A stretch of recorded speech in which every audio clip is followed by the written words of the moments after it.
Good morning mga Karsop, meron akong papakita sa inyong unit. Ito yung Glock 17, gawa ni Yomarix. Ito yung full size. Ang kagandahan dito guys, naka-MOS na siya, ready. Pwede mo na kabitan ng scope. Metal slide, polymer yung ilalim. Ang gamit pala nito is green gas. Ito yung magazine niya. Ito yung gas. Ito naman yung bala niya. Tsaka ano to guys, dual. Ang kagandahan dito guys, itong Yomarix na Glock 17, pwede mo siyang gamitan ng CO2 na magazine. Kung gusto mo medyo malakas, ito naman yung green gas natin, yung tama lang. Kaya kung gusto nyo namang mas compact, ito naman yung Glock 19. Naka-MOS na rin. Made by Yomarix, gawa po siya ni SRC. Saka yung markings nito detalyado po. Glock talaga nakasulat. Tapos Glock 19 Gen 5 Austria.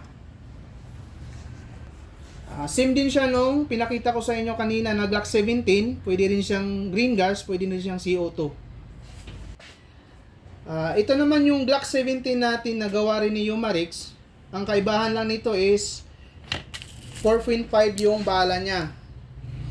Then CO2 type din. Yung magazine niya. Ayan. Yung function nung tunay, kung ano yung function nung totoo, nagbo-blowback din. Maganon din yan. Pag naubusan ka rin ng bala, maglalak din yan. Same din ng totoo, release mo lang yung magazine mo, baba, and hammer down.